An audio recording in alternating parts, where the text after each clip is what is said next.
को, जिसका नाम है डाउन रेंज। इसे रिलीज किया गया था 2017 में। तो चलिए जानते हैं इसकी कहानी को बिना किसी देरी के। कहानी की शुरुआत में हम एक कार को देखते हैं जो कि सुनसान कंट्री रोड पर चली जा रही थी। अचानक ही कार का टायर फट जाता है और कार रुक जाती है। कार में से 6 लोग बाहर निकलते हैं, 3 लड़के और 3 लड़कियां, जिनके नाम है टोड और उसकी गर्लफ्रेंड सारा और उनके दोस्त जोडी, केरन, जेफ और एरिक। ये लोग जोडी की छोटी बहन की सरप्राइज बर्थडे पार्टी में जा रहे थे, जो कि एक रिमोट टाउन में है। और ये सड़क भी इतनी सुनसान है कि इन्हें कई घंटों से अपने अलावा और कोई दूसरी गाड़ी इस रोड पे नहीं दिखी है। लेकिन टेंशन की कोई बात नहीं थी, क्योंकि इनके पास एक एक्स्ट्रा टायर पड़ा है, तो इन्हें बस टायर बदलकर यहाँ से निकलना है। सभी लड़के टायर चेंज करने में लग जाते हैं। वहीं सारा उन सभी की एक सेल्फी लेकर ऑनलाइन पोस्ट करने लगती है और वो देखती है कि यहाँ ठीक से सिग्नल नहीं मिल रहे थे। अब जेफ अकेला टायर चेंज करने लगता है और बाकी सब धूप से बचने के लिए कार की दूसरी साइड बैठ जाते हैं और एरिक झाड़ियों में हल्का होने चला जाता है।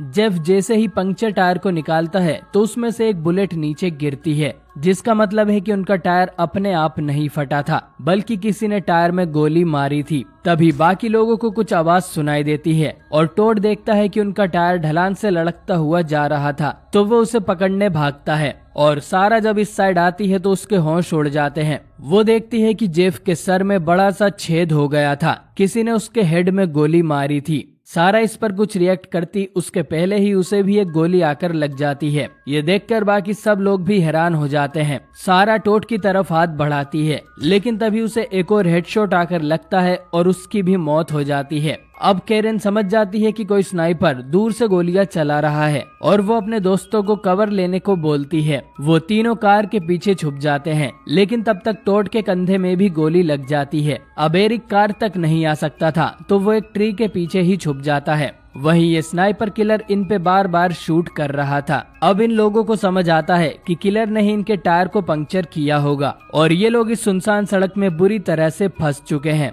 साथ ही स्नाइपर ने अब तक सप्रेसर लगा रखा था, जिससे किसी को गन की आवाज नहीं आ रही थी, लेकिन अब वो सप्रेसर को भी निकाल देता है ताकि बुलेट्स और ज्यादा डैमेज कर पाए। ये सब बातें केरन जानती है, क्योंकि वो एक मिलिट्री फैमिली से है और उसे गन और सर्वाइवल की काफी नॉलेज है। पर अब ना तो इनके पास फोन में सिग्नल था, न ही इनकी कार का टायर ठीक से लगा था और इन्हें ये भी पता नहीं है कि ये स्नाइपर आखिर कहां से गोलियां चला रहा है। एरिक बोलता है कि उन चारों को एक साथ जंगल की ओर भागना चाहिए, किलर उन सब पे एक साथ निशाना नहीं लगा पाएगा। केरन बोलती है कि उसने एक चलती गाड़ी का टायर शूट किया है, तो पैदल भाग रहे इंसानों को मारना तो उसके बाएं हाथ का खेल होगा और वो चारों को एक साथ निपटा देगा। जोडी कहती है कि कोई ना कोई कार इस तरफ जरूर आएगी और वो सड़क पे पड़ी 2 लाशें देखकर जरूर रुकेंगे या तो पुलिस को कॉल करेंगे। अब केरन को याद आता है कि उसे कार के थोड़ा पीछे नेटवर्क मिल गया था, तो टोड अपना मोबाइल निकालकर उसे एक सेल्फी स्टिक पर लगाता है और मोबाइल को ऊंचा कर नेटवर्क पकड़ने की कोशिश करता है। और केरन ने पहले ही इसका गूगल असिस्टेंट भी ऑन कर दिया था। जैसे ही फोन में नेटवर्क आता है, केरन पुलिस को कॉल करने का बोलती है, बट तभी वो स्नाइपर मोबाइल को भी शूट कर देता है। अब थोड़ी देर बाद टोड को आइडिया आता है कि वो कार को न्यूट्रल में डालकर उसे थोड़ा सा पीछे धकेल देंगे, इससे उन्हें नेटवर्क भी मिल जाएगा और वो कवर में भी रहेंगे। लेकिन जल्दी इन्हें रियलाइज होता है कि उनकी कार ढलान पे खड़ी है। अगर ये कार को न्यूट्रल करते हैं तो वो आगे की तरफ लड़कना शुरू कर देगी। टोड के कंधे में गोली लगी है, तो दोनों लड़कियां कार को रोक नहीं पाएंगी। दूसरी दिक्कत ये भी थी कि जैसे ही टोड कार को न्यूट्रल करने अंदर जाएगा, स्नाइपर उसे गोली मार देगा। अब ये प्लान काफी रिस्की था, लेकिन इन्हें कुछ तो करना पड़ेगा। अब केरन अपनी हुडी निकालकर उसे स्नाइपर का ध्यान बटाने लगती है। वहीं जोडी और एरिक अपने मोबाइल में वीडियो रिकॉर्ड करने लगते हैं ताकि स्नाइपर की लोकेशन पता कर सकें। अब स्नाइपर इनकी चाल में फंसकर हुडी पर गोली चलाने लगता है। टोड जल्दी से कार में जाकर उसमें चाबी तो लगा देता है, लेकिन कार को न्यूट्रल नहीं कर पाता और उसे बाहर आना पड़ता है। बट कम से कम इन्हें वीडियो देखकर ये पता चल गया था कि स्नाइपर कहाँ है। स्नाइपर असल में एक बड़े से पेड़ के ऊपर चढ़ के बैठा था। उसने एक गीली सूट भी पहना हुआ था, जिससे दूर से तो क्या कोई पेड़ के पास जाए तो भी स्नाइपर उसे नहीं दिखेगा। कुछ टाइम बाद टोड फिर से यही प्लान ट्राई करना चाहता था, लेकिन इस बार स्नाइपर इनके झांसे में नहीं आएगा। अब टोड को कार के पीछे पड़ा टूल बॉक्स दिखाई देता है, जिसे वो दौड़कर ले आता है और उसके ढक्कन को अपने हाथ से बांधकर एक शील्ड टाइप बनाने लगता है। वहीं केरन टूल बॉक्स में से गिरा हथौड़ा, चाकू और एक लाइटर को अपने पास रख लेती है। अब इधर एरिक को इनके प्लान के बारे में कुछ भी पता नहीं था, तो उसे ये डर लग रहा था कि ये तीनों उसे अकेला छोड़कर भागने वाले हैं। अब कैरन और जोडी कार को पीछे धकेलने के लिए तैयार हो जाती है और टोड कार के अंदर जाकर उसे न्यूट्रल में डाल देता है, बट उसके हाथ में एक और गोली लग जाती है। अब जिसका डर था वही होता है, कार पीछे की जगह आगे लड़कना शुरू कर देती है। टोड भी उन दोनों की मदद करने आता है, बट वो इस कार को नहीं रोक पाते और इस सब में जोडी गिर के पीछे ही रह जाती है। स्नाइपर कार के टायर में गोली मारता है, जिससे कार रुक जाती है। अजीब बात यह थी कि जोडी ओपन में बैठी हुई थी, लेकिन फिर भी स्नाइपर उसे गोली नहीं मार रहा था। कैरन को लगता है कि शायद स्नाइपर रीलोड कर रहा होगा, तो वो जोडी को भागने का बोलती है। ये सुन एरिक भी जंगल की तरफ भागने लगता है, लेकिन तभी एक गोली सीधा उसके पैर में आकर लगती है। एरिक फिर भी भागने की कोशिश करता है, लेकिन स्नाइपर उसकी दूसरी टांग में भी गोली मार देता है और तीसरी गोली मारता है उसके पिछवाड़े में। अब स्नाइपर एरिक को तड़पने के लिए छोड़ देता है। असल में उसने कोई रिलोड नहीं किया था, उसने जोडी को चारे की तरह यूज किया ताकि एरिक अपने कवर से बाहर निकले। स्नाइपर के लिए ये सब बस एक गेम की तरह है। एरिक अपने बेल्ट से अपनी टांग को बांध लेता है ताकि उसका ज्यादा खून ना निकले और बेहोश हो जाता है। इधर कैरन अपने साथ लाई उस लाइटर से हथौड़े को गर्म करती है और उसे टोड के घाव पर लगा देती है, जिससे टोड को दर्द होता है, लेकिन कम से कम उसका खून बहना बंद हो जाता है। कुछ घंटे और ऐसे ही बीत जाते हैं। गर्मी के कारण सबकी हालत खराब हो गई थी। टोड देखता है कि कार की बैक सीट में एक बोतल पड़ी हुई है। कैरन हथौड़े से उस बोतल को बाहर निकालती है और तीनों उसमें से थोड़ा थोड़ा पानी पीकर बोतल एरिक के पास फेंक देते हैं। एरिक वो बोतल उठाकर उसमें से पानी पीने ही वाला था, लेकिन स्नाइपर एरिक के हाथ में भी गोली मार देता है, जबकि उसने खुद के लिए खाने और पीने का पूरा इंतजाम कर रखा था। कुछ देर में टोड देखता है कि सारा की बॉडी को कौवे खा रहे थे। ये देखकर उसे बहुत बुरा लगता है। जोडी कैरन को अपनी सिस्टर की एक फोटो दिखाती है, जिससे शायद अब वो कभी नहीं मिल पाएगी। टोड भी इन्हें बताता है कि सारा और वो जल्द ही शादी कर फैमिली शुरू करने वाले थे, इसलिए उसने अपनी बाइक और कार बेचकर ये बड़ी सी एसयूवी ली थी, बट अब उसके लिए सब खत्म हो गया। टोड अब पूरी तरह से हिम्मत हार चुका था और वो कवर से बाहर आ जाता है ताकि स्नाइपर उसे मार के किस्सा खत्म करे, बट स्नाइपर उसे शूट नहीं करता। तो टोड सारा की बॉडी के पास जाता है और उसका हाथ पकड़कर वहीं बैठ जाता है। इधर एरिक को झाड़ियों में से कुछ आवाजें आने लगती है और एक भेड़िया निकलकर एरिक को खाने उसके पास आता है। शुरू में एरिक को डर लगता है, लेकिन बाद में वो इससे खुश हो जाता है, क्योंकि वैसे भी अब वो नहीं बचने वाला। लेकिन भेड़िए के कुछ करने से पहले ही एरिक खुद ही दम तोड़ देता है। टोड को इससे बहुत बुरा लगता है, लेकिन तभी वो देखता है कि एक कार उनकी तरफ आ रही थी। टोड उन्हें रुकने का इशारा करता है, लेकिन स्नाइपर अब उस पर गोलियां चलाने लगता है, जिसे सुन भेड़िया भी भाग जाता है और आखिर में स्नाइपर सीधा टोड के दिल में गोली मारता है, जिससे टोड भी सारा के बगल में ही गिरकर मारा जाता है।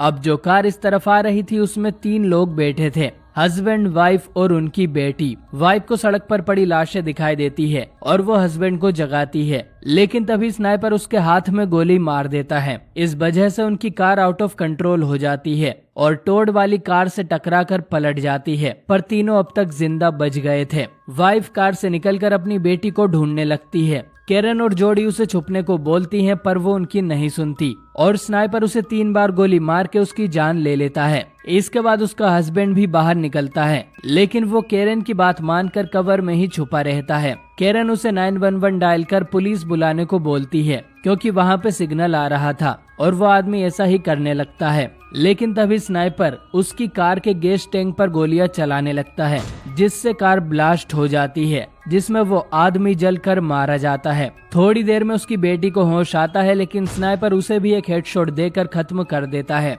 अब बस कैरन और जोडी ही बची थी और उनके पास भी जिंदा बचने की कोई उम्मीद नहीं थी। जोडी कहती है कि कुछ देर में रात हो जाएगी और अंधेरे में वो भाग सकते हैं, लेकिन कैरन को पता था कि स्नाइपर के पास जरूर नाइट विजन भी होगा और वो रात में भी उन्हें देख लेगा। तभी कैरन की नजर जलती हुई कार पे जाती है और उसे एक आइडिया आता है। जैसे हम पबजी में स्नाइपर से बचने के लिए स्मोक ग्रेनेड का यूज करते हैं, कैरन भी ऐसे ही धुएं की आड़ में भागने का प्लान बनाती है। कुछ घंटों में रात हो जाती है और चारों ओर अंधेरा छा जाता है, लेकिन स्नाइपर को इससे ज्यादा फर्क नहीं पड़ता और वो अपना नाइट विजन ऑन कर लेता है। इधर कैरन और जोडी एक चाकू से कार के टायर्स को पंक्चर कर उसका ट्यूब निकालने लगती है और फिर उसे कार की बैक सीट में पटक कर उसमें आग लगा देती है, जिससे ढेर सारा धुआं निकलने लगता है। इन दोनों ने अपने मुंह पर कपड़ा भी बांध लिया था क्योंकि टायर का धुआं जहरीला होता है। अब स्नाइपर को कुछ भी नहीं दिख रहा था तो वो अंधाधुंध कहीं भी गोलियां चलाने लगता है। अब ये दोनों यहाँ से भागने ही वाली थी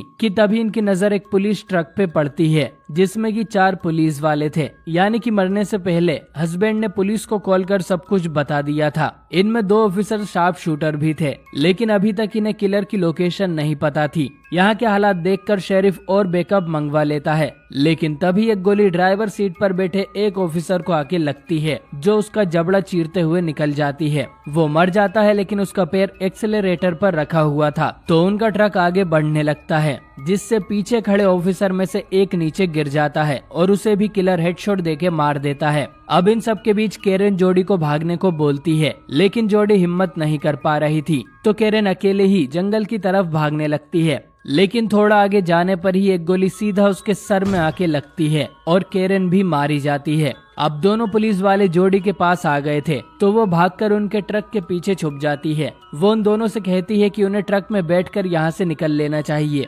लेकिन ये लोग उनके साथियों की मौत का बदला लेना चाहते थे। वो दोनों किलर की तरफ अंधाधुंध फायरिंग करने लगते हैं, लेकिन उसे एक भी गोली नहीं लगती और वो किलर इन दोनों पुलिस वालों को ही शूट कर मार देता है। अब सिर्फ जोडी ही जिंदा बची थी और वो फाइनली हिम्मत दिखाकर उस पुलिस कार में बैठती है और उसे तेजी से चलाने लगती है। स्नाइपर उसे भी शूट करने की कोशिश करता है, पर बस उसके कंधे पर ही गोली मार पाता है और जोडी असल में कहीं और नहीं बल्कि स्नाइपर की तरफ ही आ रही थी। जोडी पुलिस कार को उसी पेड़ में लाकर ठोक देती है जिसके ऊपर स्नाइपर बैठा हुआ था और झटके के कारण स्नाइपर और उसकी राइफल दोनों नीचे आ गिरते हैं। जोडी जल्दी से वो राइफल उठा लेती है और किलर उसके सामने था जो अपने चाकू को लेकर जोडी की तरफ बढ़ने लगता है। उसे लग रहा था कि जोडी गन नहीं चला पाएगी, लेकिन जोडी उसे करीब 3-4 बार गोली मारती है जिससे वो नीचे गिर जाता है। अब उसे खत्म करने के लिए जोडी हेडशॉट देने वाली थी, लेकिन आखिरी बुलेट राइफल में ही जाम हो जाती है तो जोडी राइफल को आगे से पकड़कर उससे मार मार के किलर के हेड का कचुम्बर बना देती है, जिससे फाइनली ये साइको स्नाइपर मारा जाता है। जोडी देखती है कि किलर ने राइफल पर कुछ लाइंस बनाई हुई थी और जितनी ये लाइन है उतने मासूम लोगों को ये आदमी आज तक मौत के घाट उतार चुका है। और राइफल की दूसरी साइड जोडी के दोस्तों की लाइंस बनी हुई थी। ये देखकर जोडी को और ज्यादा गुस्सा आ जाता है और वो एक आखिरी बार किलर के हेड में मारती है, लेकिन इस झटके से जो बुलेट जाम हुई थी वो चल जाती है और सीधा जोडी के गले में जाकर लगती है, जिससे किलर के साथ साथ जोडी भी मारी जाती है और ये मूवी यहीं पर एंड हो जाती है। दोस्तों, आपको ये एंडिंग कैसी लगी कमेंट करके जरूर बताएं। मुझे तो ये मूवी बहुत पसंद आई है। एंडिंग भी काफी हटकर थी और किसी ने नहीं सोचा होगा कि डरपोक जोडी किलर को मारेगी और खुद भी मर जाएगी। दोस्तों, किलर की बात करें तो ये जरूर कोई रिटायर्ड शार्प शूटर या सोल्जर होगा या कोई पबजी लवर होगा जो कि रोड पर आने वाले लोगों को मजे के लिए मारता है और अपना टाइम पास करता है। और आज के किल्स मिलाकर यह आदमी टोटल 43 लोगों को मार चुका है। दोस्तों